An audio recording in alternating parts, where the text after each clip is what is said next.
Hello, my name is Deborah Faith Pulling, and this is my dad, Nick, and today is Box Day!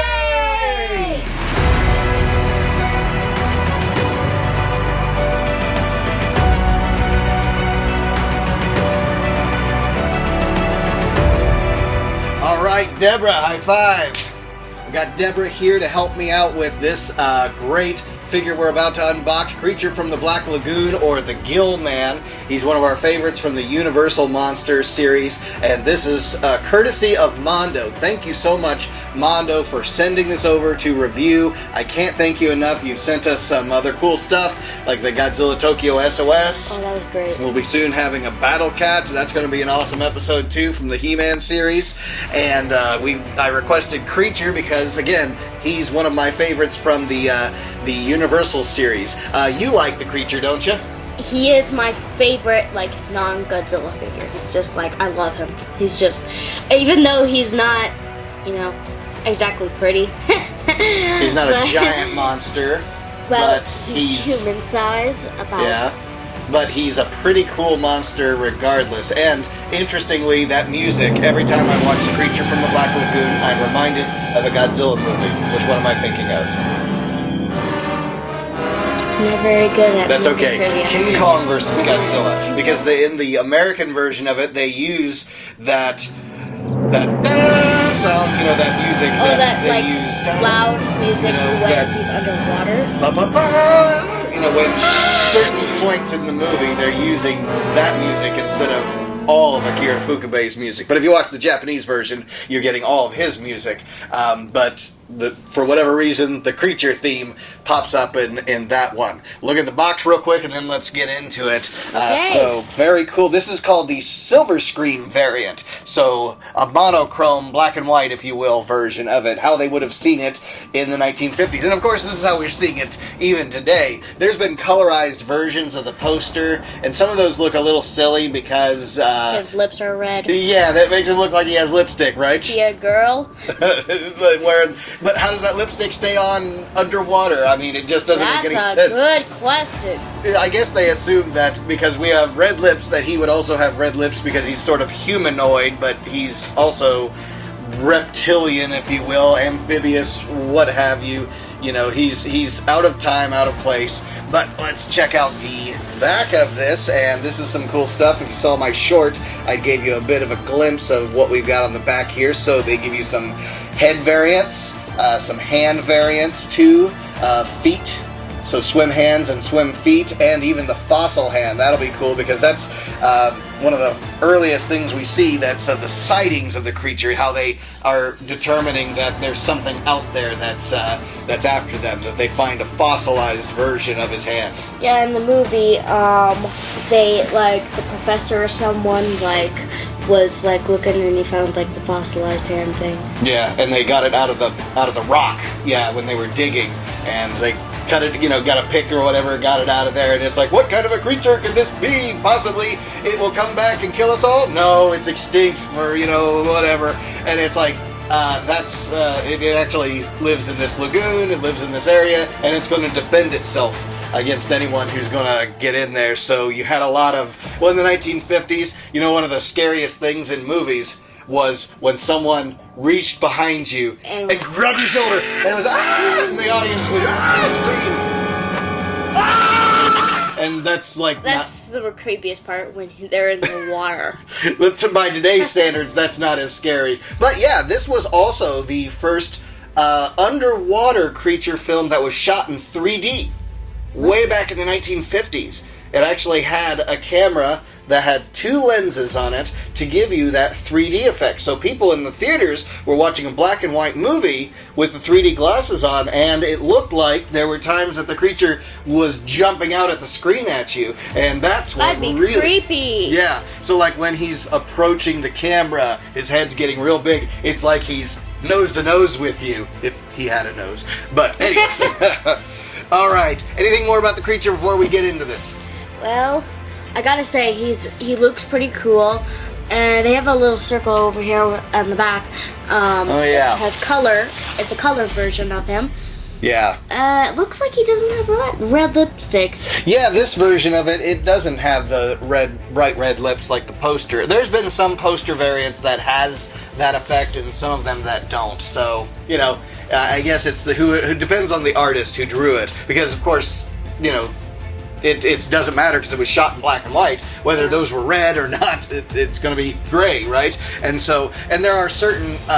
You know, even Godzilla figures and other figures that have a black and white version that gets put out there, actually. And some people, you know, it's like the black and white movies, they're not all about them. They like color. Obviously, we like color films. But there's something, the nostalgia of black and white. And sometimes we like to see photos that are in black and white, too, to take us back to that time. Yeah, it makes it almost a little bit even more creepier. Yeah. When it's black and white, almost. Yeah. Just almost a little bit more creepier, because it is back in time, and maybe they'll come back. Well, and it's like you're watching this old movie late at night, you know, all the lights dim, and then it's Popcorn. popcorn, and it's like you're in the movie theater. So it's a great movie to watch, rewatch. It's a trilogy too, so that's also what's great about the creature. So let's get into the box of this. We got our trusty pocket knife here, but I'm not sure we're going to need it. We'll see. We'll see. We can at least get into the box, and you're here to witness this unboxing and review with us. Get to share in the experience. And this is, by the way, the new office, and I'm sporting a Creature from the Black Lagoon shirt that I found at FYE. Nice. Not sure what that's going to look like with the green screen effect, so we'll see how good Daddy is with editing this together. So, oh, look at that. Beautiful. Hey, that does look cool. That's very, very cool. And so we got them all in there, and so you see how this is that black and white variant and all the different pieces and parts. And interesting, there is something else in here. Instructions? Well, no, it's not instructions, but you know, I'm just gonna see if I can't get that on camera inside. I can get it on camera. It's kind of difficult to get positioned. There's something inside, like a poster or what have you. I don't know what it is, because you know what? I'll bet this is an exterior. There's an exterior box and an interior box. You can take it out? I don't know. I'm gonna figure this out. So yeah, it's I'm sure it makes sense to somebody out there. No, I did not. But I'm trying to figure out what it is that they're wanting us to do. It isn't an interior box, exterior box. I'll bet you that you can set this up as a diorama. There we go. So you flip the sides off. It's so cool. Okay, there we go. Whoa. And so I'll explain, because this box has been actually sitting underneath that desk for a couple of weeks now, maybe even a month at this point. Go ahead and hold Gill Man there. And I haven't even done anything with it. It's just been sitting there, and I've been dealing with this health issue called pseudo-gout. It's been difficult to get the office kind of prepped for this episode, and so we're finally here, and so I didn't even mess with the box much. But there is you open it up, and you get a nice little setup of a diorama, and there's the Black Lagoon. You can set them up in front of this and keep the box for that reason, and just make it a really cool look to it. Or even you can cut this flap off if you wanted to and set it up like that. But I guess you could also probably display them like this.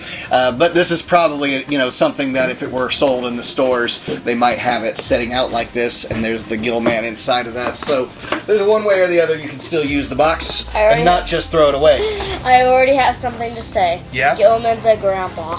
He's a grandpa?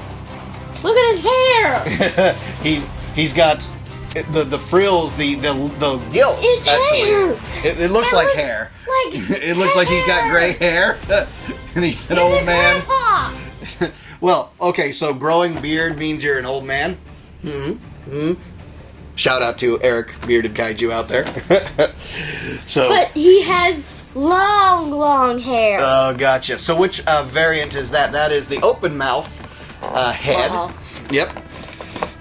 And we have stuff to get it out. It's hard. Yeah, it's there's a lot of cool packaging here. We got all the different hands. Oh, there's a fossil hand. Very carefully extract it from the packaging, not from the earth where it came from. Wow, yeah, they really got it in there. So We might need tweezers. yeah, there we go. So there's our fossilized hand. Very That's cool. creepy. Yeah, look to that. And it's got the the bone structure. Got some really cool texture going on with it. You see, that the bones in the palm and all that, very inhuman, but sort of human looking. Even the fact that there's creepy. the radius and ulna bones right there, and all the different hand bones and finger bones. So yeah, that's just something that'll be part of the setup there. It's not actually going to be on the Gill Man himself.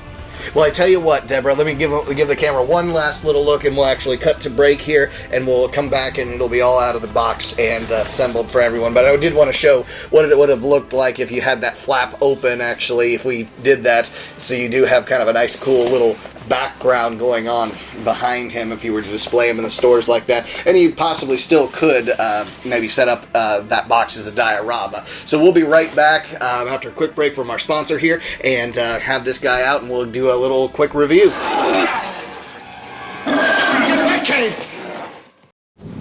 And we're back after unpackaging that, and you'll appreciate the fact that we went to a little break for that, because again, this pseudo-gout thing, this just doesn't it doesn't lend well to unpackaging figures, especially when they're packaged as well as Mondo does. So I would recommend using scissors, not a knife, to get all of the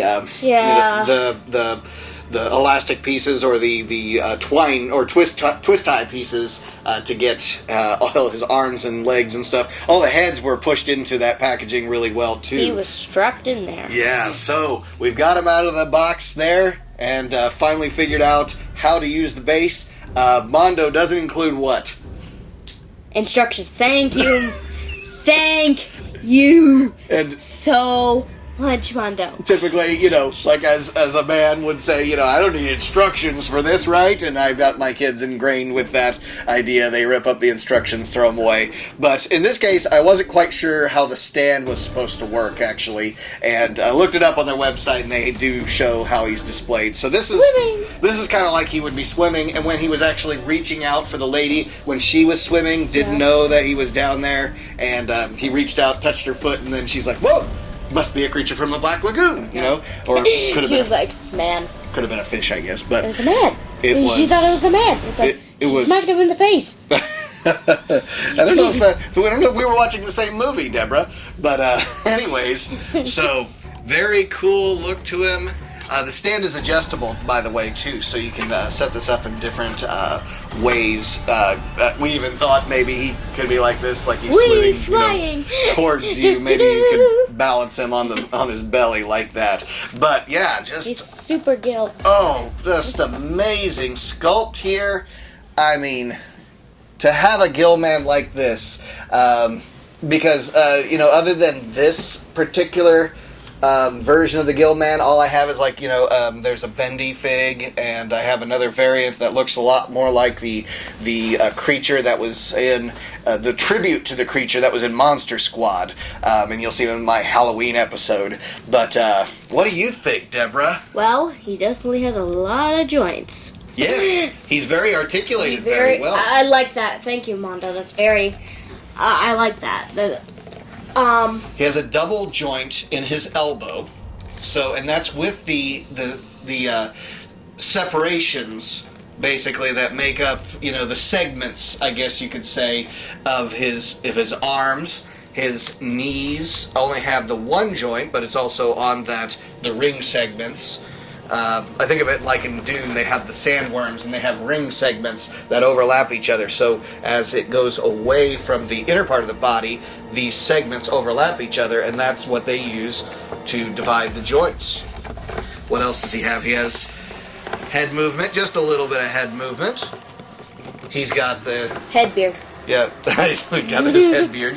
Yeah, and of course he has waist. And it looks like there are 3 joints, 1, 2, 3 waist movements there. Here and It's a lot like our He-Man figures, the Masterverse and the Super 7 and the Matty Collector, what did you call them, the classics.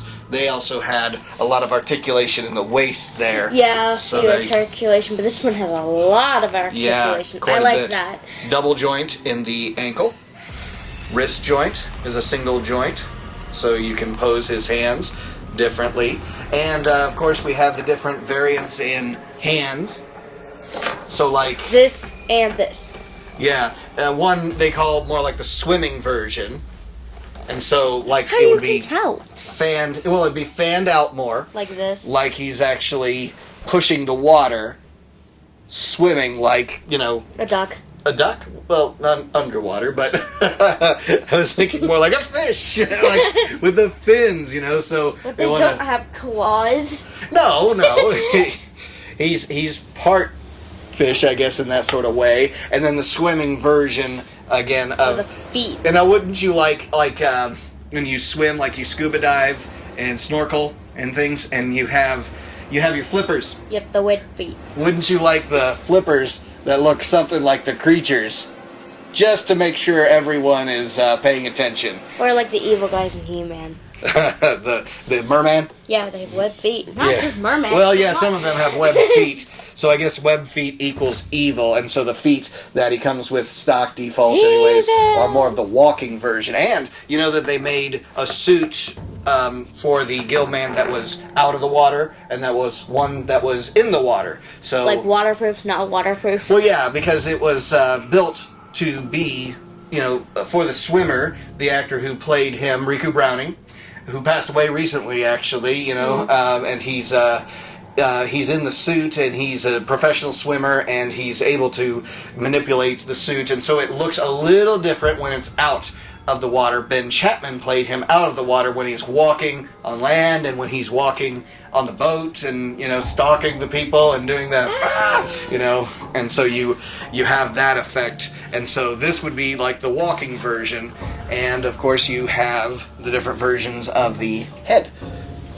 And so now the eyes were always a little different in each shot, because if you had him underwater, you might have had extra equipment that they used to protect his eyes. But if you actually hear from Riku Browning, he would talk about the fact that he could barely see anything anyways.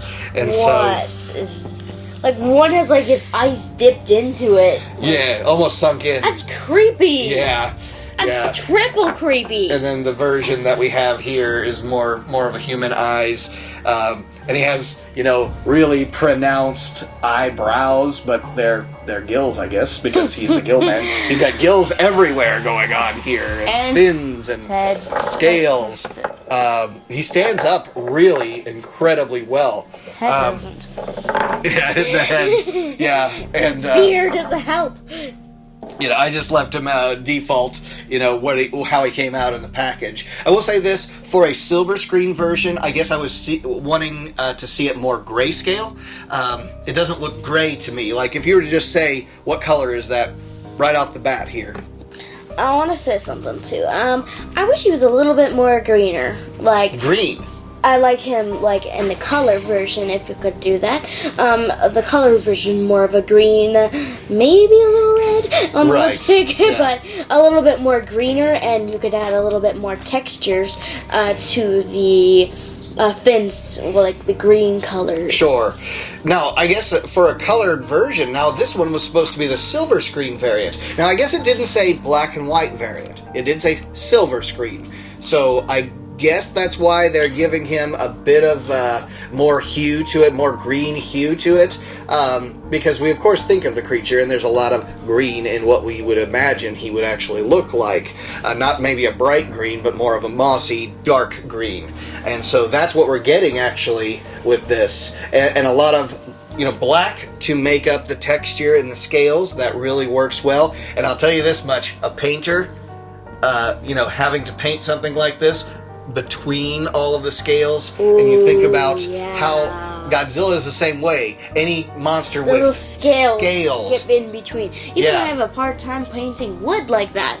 Oh yeah, you could take just a big paintbrush and just hit everything. But if you had something that has texture and detail to it, you're going to have to hit a paintbrush, and this is going to have to be done likely by hand. I don't know the process Mondo uses, but the sculpt, the engineering of putting this together, I mean, it is just absolutely well worth it, actually. If you're a fan of Universal Monsters, and even if you're not a fan of Universal Monsters, you might be like us, where it's like Dracula, Frankenstein, they're cool. The Mummy, the Invisible Man, they're all great. The Wolfman. The Wolfman. That reminds me. Yeah, but we all kind of like those, but the creature, he really stands out. And of course, he was the last of the Universal Monsters. Because a lot of the other ones were shot a lot earlier on. Like, I'm trying to say, like the late 30s and early 40s, so Dracula, Frankenstein, and all of those. The creature was shot in the late 50s, so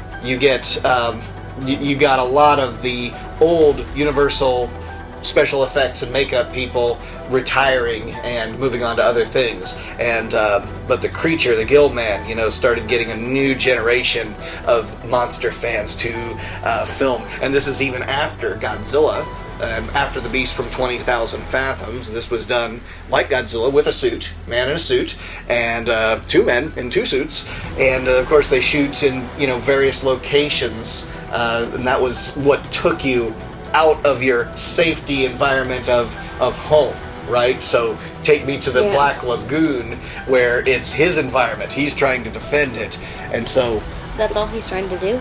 Yeah, he's trying to defend his home, right? I guess.